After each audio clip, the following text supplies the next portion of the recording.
If you remember last week, we ran out of time before we could have our interview with the Noctillio Lepporenus expert. But we put him up in the Bob and Ray Hotel next to the Music Factory, and he's here today to be interviewed by our animal announcer, Fentress Synom. Thank you, Bob. Our education director, Webley L. Webster, has prepared another program in his continuing discussion series, Wisdom of the Ages. Oh, that's good.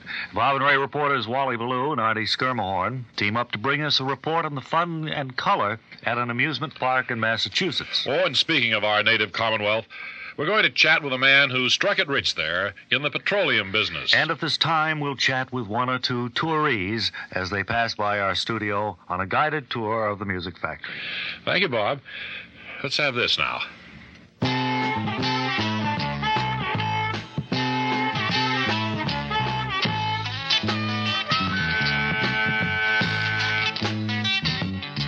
You know the cuckoo, she's a pretty bird.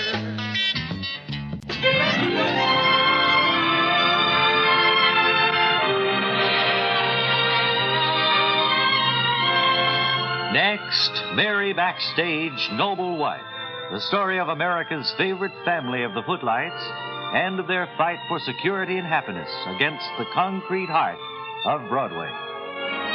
Today, the Backstages are brought to you by American Airlines, who suggest you go to Palm Springs. You can have 7 days and 6 nights at a great hotel, plus sightseeing. Only $311 based on double occupancy, including round-trip airfare. American Airlines to the good life.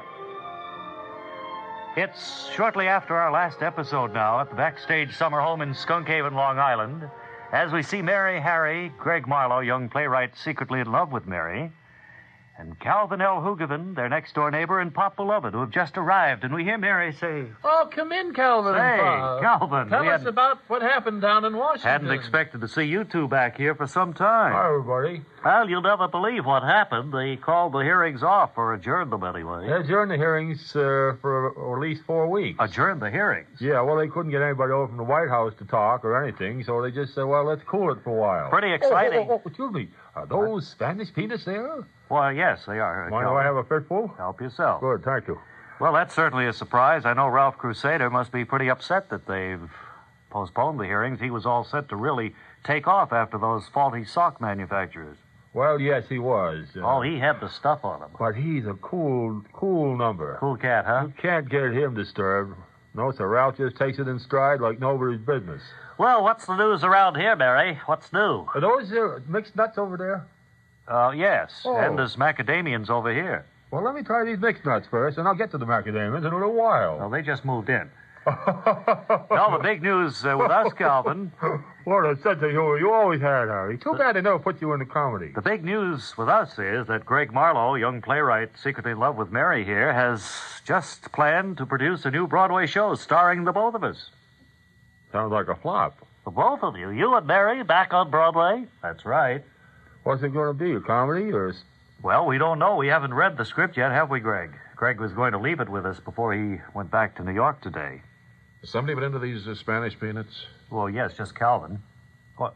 Well, there are none left, Calvin. They're my favorite, you know. You ate all of them? Well, I didn't know. I thought you people were here eating. I didn't know. What's the play going to be called? There weren't more than 40 in there. Well, and we what don't are 40 count Spanish them. peanuts? Certainly more than one fistful. Practically nothing. I don't look at it that way. What's the play going to be called, Well, I'm Harry? sorry. I didn't mean to start up World War IV Well, over a don't bunch get of in a peanuts. fight over Spanish peanuts. There are other nuts over there, mixed nuts in that bowl. Who are you looking at when you say that? I'm looking at you. No, really, I'm sorry. I didn't know I was going to cause a storm by taking a few peanuts. What's the play going to be called, Harry? It's called Westchester Furioso, Pop. Or a comedy? Well, we don't know. We haven't read it yet, but it sounds like it's right down our alley, the kind of thing that Mary and I are so good at. Singing, dancing, that sort of thing. I hear you're going to use your hand as a model for holding a chainsaw in a big magazine ad. Well, that's just a little fringe benefit that you get from being starred on Broadway. Have you started biting your nails? When do you start rehearsing, do you know, Harry? No, I don't.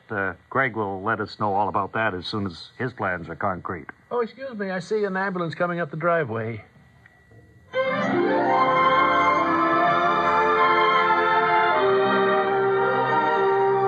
And so Calvin and Pop have returned from Washington. Mary and Harry prepare to read Greg Marlowe's script for his new production, Orlando Furioso. Be sure and join us tomorrow when we'll hear more about the ambulance, and we'll hear Calvin say, What is this, 90 proof or what? in the next exciting episode of Mary Backstage, Noble Wife. Word Carr speaking.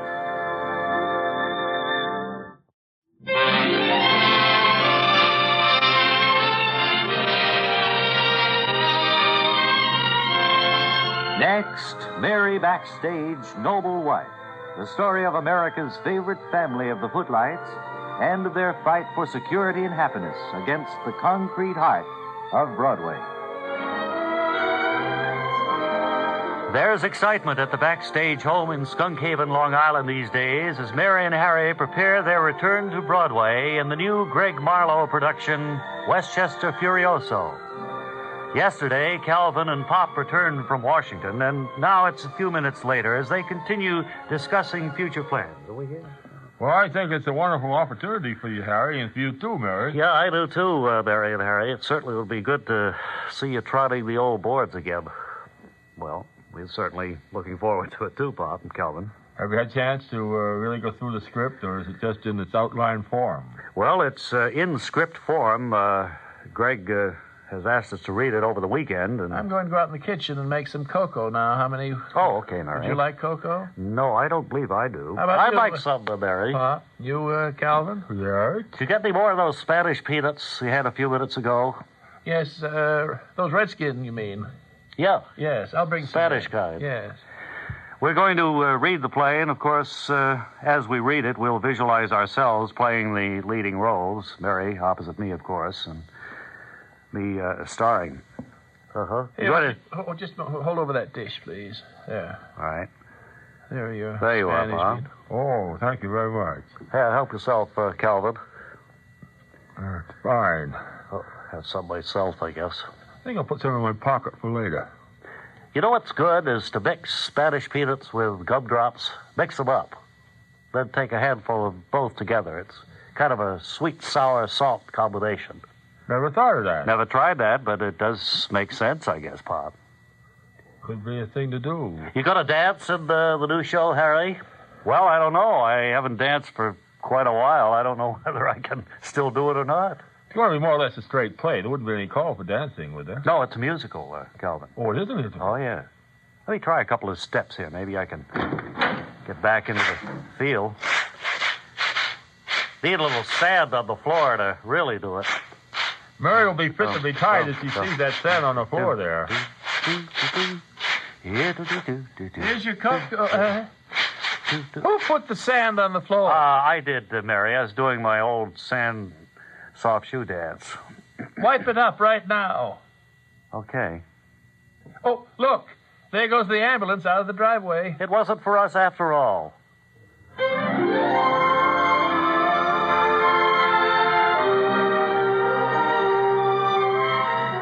And so, as Harry and Mary go about preparations for the new production, Pop and Calvin enjoy Spanish peanuts. And the ambulance drives away. Be sure and join us tomorrow when we'll hear Greg Marlowe, young playwright secretly in love with Mary, say, It's for you. It's long distance from Seattle. in the next exciting episode of Mary Backstage, Noble Wife. Word Carr speaking. Thank you, sir. It's 25 past 4 now. Say, the backstage is getting into some excitement now. Look, they're never better than when they're in production for a Broadway show. Say hello to Chester Hasbrouck Frisbee, who writes Mary Backstage. I think you've really touched on some timely things there already, Chester.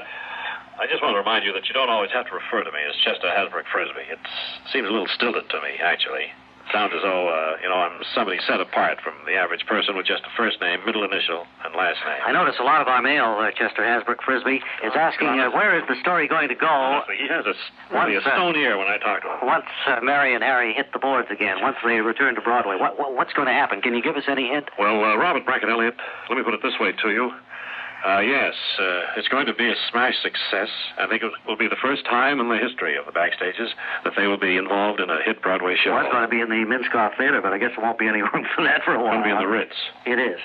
Chester Hasbrouck Frisbee, thank you for coming by and talking with us. The author of Mary Backstage. I mean, really. Noble Wife.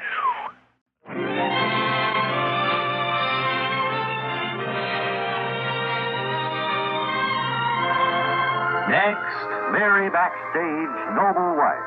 The story of America's favorite family of the footlights and of their fight for security and happiness against the concrete heart of Broadway. It's shortly after yesterday's episode now at the Backstage summer home in Skunk Haven, Long Island. Greg Marlowe, young playwright secretly in love with Mary, is about to leave. And as he goes, he's leaving the copy of the scripts of Westchester Furioso, the new play that Mary and Harry will star in. And we hear Mary say, Well, thank you very much, Greg. I think this is going to be fun. yes, I think it'll be great for all of us, Greg, to be back on Broadway once again. Well, I hope so. I hope you like it. We'll read the show, and we'll get back to you Goodbye, as soon as we have an opinion. Hi, Greg. Mary, I want you to know that Greg's I think leaving now, I guess, Calvin. Probably going back to his office in New York. That's right. Yes, he'll be going back, and of course he'll be waiting for our opinion of the play. He's secretly in love with Mary, you know, Harry. Yes, I know that, Pop. Calvin, would you leave a few of those Spanish peanuts? They're not all for you, you know. Oh, Greg has such a wonderful sense of humor. Now, whatever happened to those Spanish peanuts? Calvin's eaten them all. What's the matter? I can't leave those Spanish peanuts alone. Well, of course it is difficult. Where's that Greg going, that fellow there, Mary? Well, he's going back to his Going office. back to his office in New York. Yes. We'll call him after we read the play and let him know. Oh, telephone. What was that be? The telephone? Telephone, Harry. Telephone, Harry. Right. Let me. I think the telephone is ringing, Right. Harry. Why don't I answer it? Fine. Hello. Hello? Hello. That's the Backstage resident? Yes, this is Harry Backstage speaking. Good. This is Harry Furbish in Seattle. Seattle, Washington. I don't know if you've heard of me, but have you heard of the Space Needle? Well, yes, that's that restaurant at the top of that big tower, isn't it? The one that Space Needle isn't a restaurant. There's a restaurant on the Space On Needle. the needle. That slowly revolves. It takes about 45 minutes to make the complete circle. Yes, I've seen pictures of it. Well, we read something here in the gossip column out here in Seattle that you Backstages are going into a new play for Greg Marlowe. Boy, news travels fast, doesn't it? How do you know, Pop? You can't hear what he's saying to me. And we thought that maybe you could bring your play out here and try it here in Seattle. Try out Westchester Furioso in Seattle? Try it on these apple knockers out here. Sounds like a pretty good idea, Harry. We could arrange to have a stage built up in that restaurant that you speak of, and you would slowly revolve. Be the first time you've ever done theater in the round, I guess. Will you be quiet, Pop? You can't hear what he's saying. Who is it, Harry? It's a man from Seattle, Mary. Wants us to try out our show in the top of the Space Needle as it goes around and around. How exciting. We'll get back to you, Harry. Fine. Well, Hi. Hello? Hello? I thought we'd cut off there for a minute. No. When will you get back to me? Well, let me have your number, and I'll call you back as soon as Hey, look, we I gotta run. There's an ambulance coming here.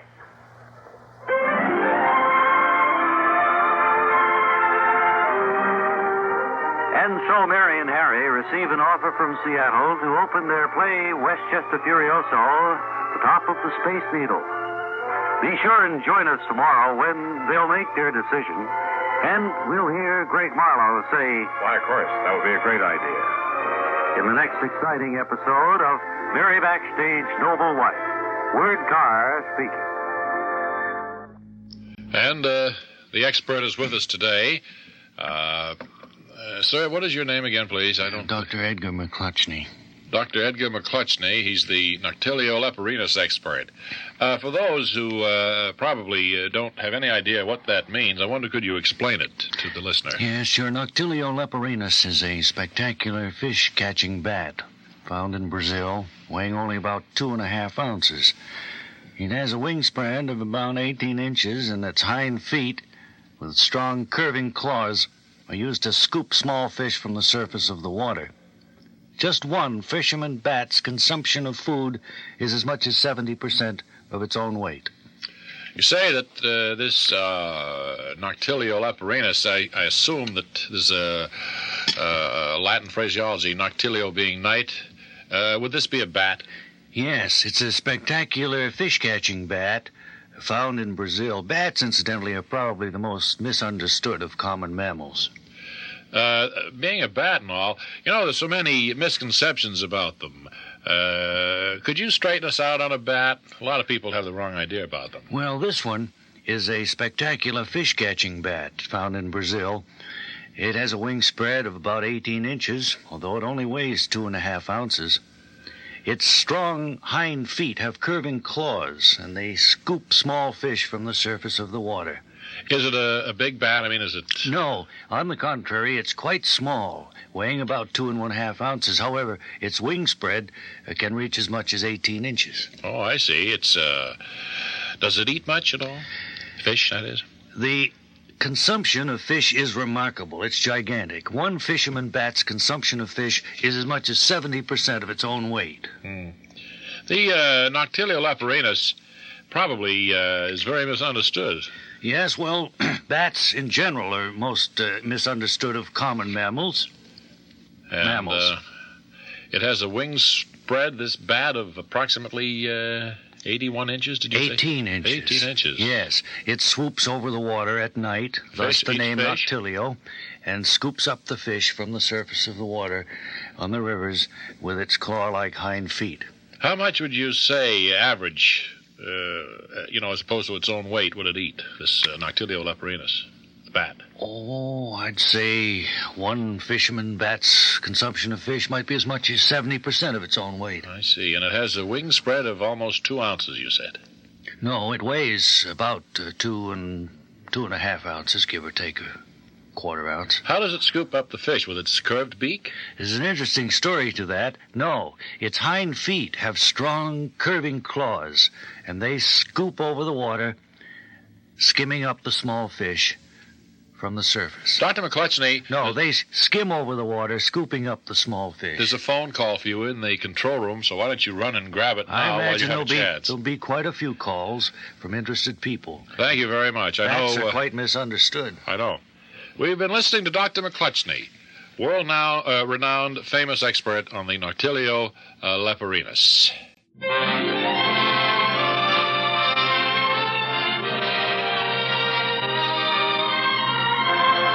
Next, Mary Backstage, Noble Wife, the story of America's favorite family of the footlights and their fight for security and happiness against the concrete heights of Broadway. It's several days after our last episode now. The offer from the theater in Seattle has been accepted by Greg Marlowe, young playwright secretly in love with Mary, and rehearsals have already begun at a theater in New York, preparatory to their leaving for the West Coast. Now, outside the rehearsal hall, we see Greg, Mary, Harry, and Calvin together with pop-beloved stage doorman as they discuss. Yes, I made final arrangements with the chap in Seattle, and we're going to open there in the Space Needle restaurant. Well, on the 1st of April. All very exciting, Greg. Isn't that kind of risky? Why, what do you mean, Calvin? What's April Fool's Day to start that, I think. Oh, well, we don't go by those old superstitions. Well, because of the rush of time, I've had the chorus. Well, let's step inside the theater here at the rehearsal hall, and I've had the chorus working since 10 o'clock this morning. Oh, good. This is the finale of the first act. Have been making activity. How exciting. We certainly enjoyed reading the script of the play, Greg. It Hiya, girls. looks like it's just the thing for us. When will you be leaving for Seattle, Greg, do you know? I think we'll go out the 29th of March. That won't give us much time to get used to the theater out there. Well, we'll be there. It only takes you 6 hours to get out there, you know, Harry. But I mean, we'll be opening a couple of days later. That's all you need. Real true. Hiya, girl. You know, that chorus is doing pretty good for only having been rehearsing for a few hours now. Well, they're seasoned troopers, too. Seasoned troopers. Oh, are they? Yes. Hiya, girl. Mary, do you think you're going to be able to carry the musical numbers? I don't know as I can dance like I used to. Watching those young girls out there now, I'm getting a little frightened. Take a break, girls. I'll do that, Pop. Oh, okay. Take a break, girls. You mean you don't... I'm the producer of this show, and don't you forget You don't it. know whether you'll be able to sing the songs, Mary, to dance the numbers? Is that what you're afraid of? It's, what did you say? I say you're afraid of singing the numbers, dancing the numbers? Are you talking to me? Oh, Mary, I'm talking to. Oh, no. No, I just don't think I can dance like I used to. Hey, who's that coming into the back of the theater? He certainly looks familiar to me. Yes, he does to me, too. Who? It's Harry Backstayge, Jr. Harry Backstayge, Jr.? Your son, Mary, home from college. Home from college?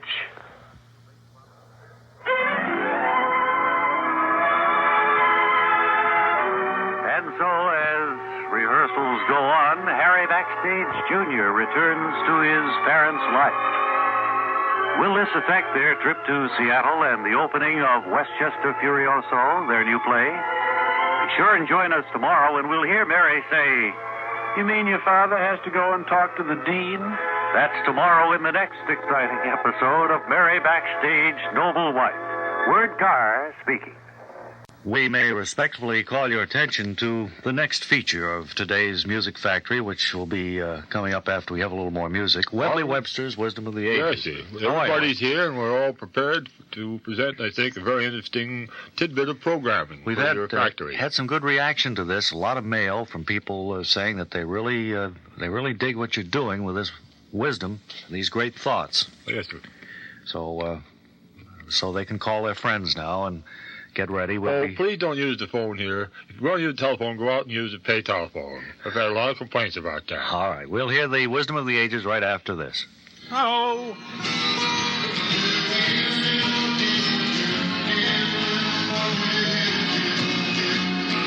Young man, are you enjoying Richie Havens? Yeah, Richie's incredible. He sings it like it is. He sings it as it is. Why'd they hire a square like you to do a Richie Havens commercial?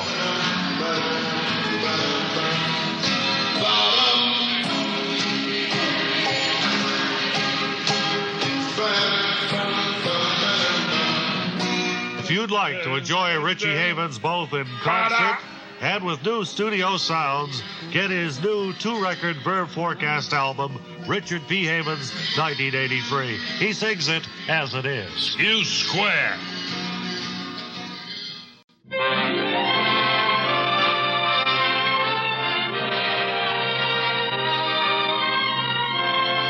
Next, Mary Backstage, Noble Wife.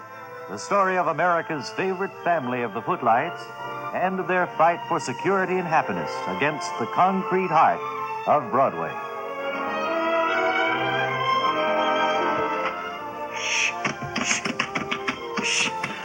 Today...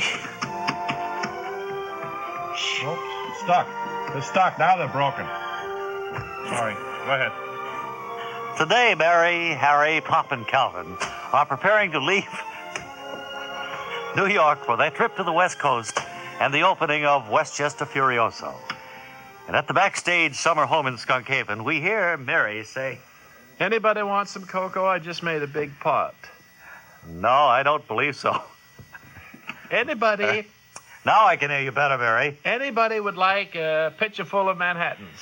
Hey. What are you talking about? Hey, now, baby. What are you talking about? Well, I just feel so giddy thinking that we'll be leaving for Seattle in a few days. On Monday, I think, our tickets call for us to leave, and we're going by train, Calvin.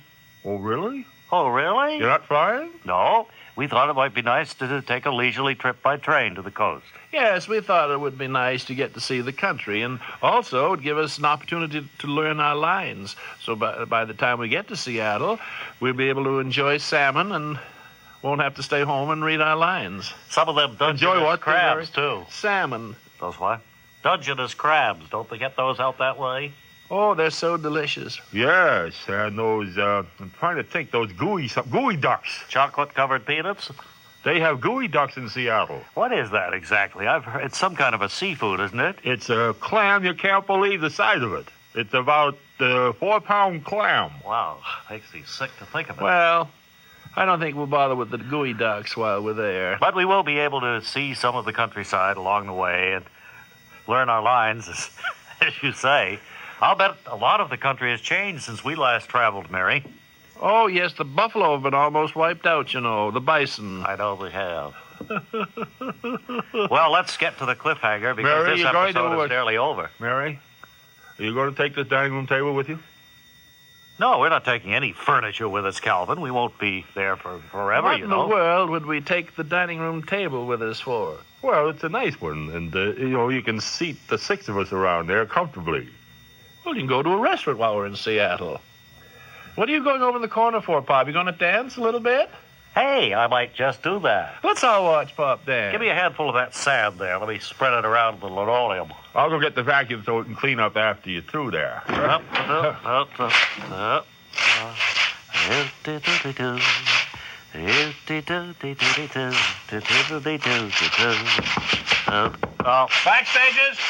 Telegram! Wait a minute. A telegram? Telegram! Good news or bad? I don't know. You'll have to read it yourself. I can't make head or tail of it. Let me see. Hate to get telegrams. Well, don't tear it into shreds. Just read it. Mary, look at this. Oh, my. Oh, my.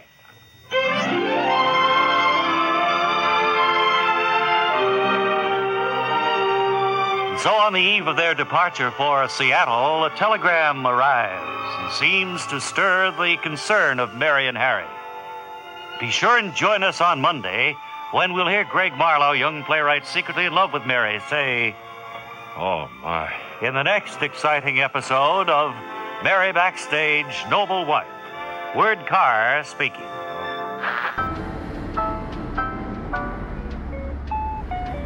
Close in 5 minutes.